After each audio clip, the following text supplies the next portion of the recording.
Hey guys, it's Mr. Holman. Today we're going to talk a little bit about Diigo. Diigo is a social bookmarking and web annotation software that is housed in the cloud. So let's talk about this. Social bookmarking means that you guys can share resources with each other in a group that were created, and I'll talk about that in a minute. And web annotation means that you can highlight things you read on the web. You can add highlights to the web. You can add post-it notes to the web. And when you go back to that website a month or 2 months later or a year later, if you open your Diigo, you're going to see your highlights and post-it notes. The other thing that's important is it's housed in the cloud. Okay, that's like your Google Docs, which ultimately means if your Chromebook is ran over by a bus, that all your bookmarks will never be lost. These bookmarks up here across the top, students for tomorrow, they'll disappear. But if you had housed these in Diigo, you always have bookmarks. It's kind of nice because anywhere in the world you can access a website that you saved, on your Chromebook. So let's talk a little bit about what you already did. In the daily assignment, you were asked to create your account in Diigo. Please, please, please make sure you write this down. I cannot find this for you later. Several of you have asked me for your quiz star passwords, those kind of things. You need to write these down in your assignment notebook for use later. Okay. You should have already joined the Holman Armstrong group. That took you to Students for Tomorrow, and you just joined the group. And you should have added the extension to your Chrome browser. If you look back at your history with Holman, the directions for that were right here. They kind of showed you visually what to do. All right, so what are we going to do today? I'm going to show you how to save, tag, highlight, add post-it notes, and access your library and our group. So the first thing you can do is I already found a website. Obviously, you would be searching, but I found this website on democracy in democracy in ancient Greece. That's something we're going to have to learn and read about. So the first thing is I'm actually in this page, but I can see I'm logged in. I'm logged in as me. You would be logged in. And that's going to open up your Diigo bar here we're going to use. So when I go to this page, I click it. I'll start this over. I want to save this page. So the first thing is, how do you bookmark a site? You click Save. You'll see that Diigo adds it. They add the title of the page already.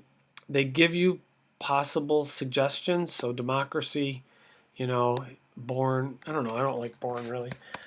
Greece, right? This is about Greece. Ancient Greece. So these are words that if I were looking for this information, I would know what to click on. The description,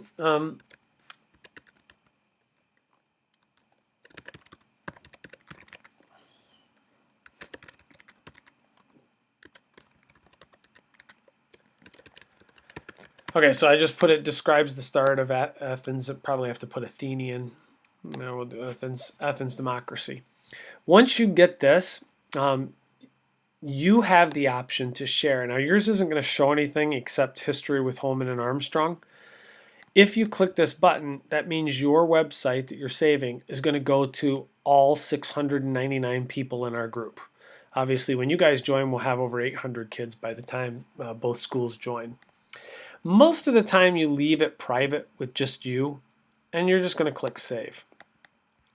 If we go back to our Diigo, and I look at my library now, so it says My Library, and I click on it, you're going to notice in my library, Democracy is Born describes the start of Athenian democracy. So there it is, less than a minute ago I added it. So let's go back to it. So that's how you bookmark a website.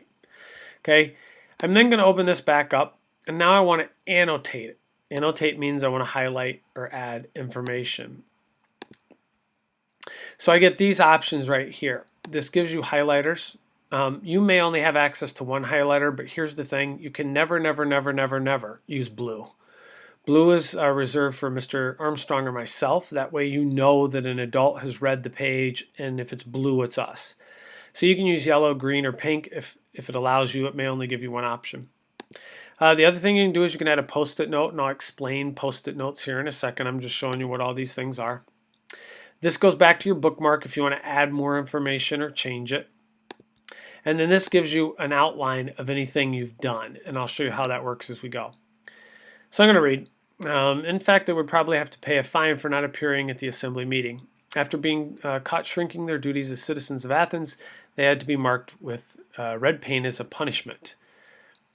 In Athenian democracy, every citizen was required to participate or suffer punishment. So I want to highlight that. Athenian democracy. Now, this happens to you guys sometimes. It'll do that. Sometimes start at the end and go up. This practice stands in stark contrast to modern democracy governments in which citizens can choose. So in modern democracies, we get to choose whether we participate. Okay, now I didn't notice mine disappeared. I didn't click my highlighting button. So you got to make sure that when you click and you release, that you click the icon to turn it in. So, not everyone in Athens was considered a citizen. Only free adult males enjoyed the rights and responsibilities of citizens. That's important. Not everybody's a citizen. Only about 20% of the population were citizens. Oh, geez. So not everybody's going to be a citizen. Women were not citizens. Ooh. And therefore could not have a vote or have any say in the political process. They were rarely permitted out in public and were even restricted as to where they could be within their own homes. Okay, slaves and foreigners were also not citizens. Okay, so right there we got a lot of facts. So I've highlighted these. I don't want to have to come back and reread this page. There's my notes. I'm going to add a post-it note. Now, a post-it note can either be private, like it's set up now for just me, or I can share it to the group. So I'm going to choose the group. I'm going to share it to Armstrong. So who had, and I'm going to phrase it differently, who had citizenship rights? Now, the answer, of course, would be that only adult free males. But I'm going to post this, and you'll notice that it's going to save this. It takes a second, it loads it, and that will save to the page. You can move this where you want it, so I want it to appear here. It'll stay there. So right now I've shown you how to highlight text, by the way, you can undo text. Okay, you can undo it or you can delete it. You have other options here, but you can undo the text if you make a mistake. And then just put your cursor on it and it'll give you the option to do those things and you can see it. You can also comment, which is kind of a neat little feature. You can actually put your post-it note right into somebody else's highlights. So then I said I was going to show you, if you look back at your quick tutorial, I just showed you how to save, I showed you how to tag, I showed you how to highlight, I showed you how to do a post-it note. So let's see now what we do. If we go back to this, I've saved my work, I'm going to close this page. It's gone. It's no longer on up here on my tabs, you can see that. But if I go to my library, I'm going to reload this page. You're going to see that Democracy Now! Was just done 2 minutes ago. It describes the start, and here are my notes. It tells me all my notes right in here. So I've learned how, by highlighting, to take notes right in my Diigo. So this can become a note-taking tool as well. You can have your key information built here. You'll notice you can download this. You can add more comments to it, so you can change it again. You can delete it, or you can share it. You can get an annotated link, so that way you could click it.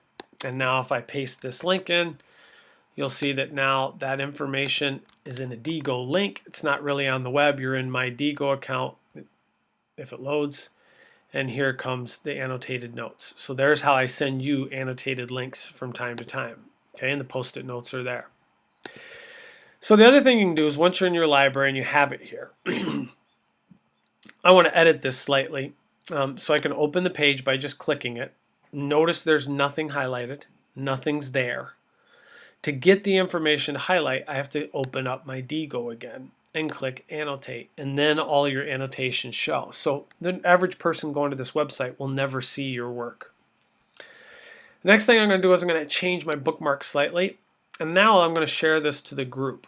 So by clicking the Holman and shared and saving it, it's now shared to the group. So we go back to our library. There's mine. I did the work. It's saved for me forever. But I can also go to my groups, and under my groups, I'm in a lot. You're not going to be in a lot. Okay, you'll only be in the 2. So you'll go to the history with Holman, and you're going to see that now this is shared with every kid who is in the group, which I think last I saw was, right at 700 people. They all have access to these notes, to these things we just saved. So that's how you do a basic highlighting of text, adding your post-it notes. And you're going to be required to do that as you find 3 websites about Greece.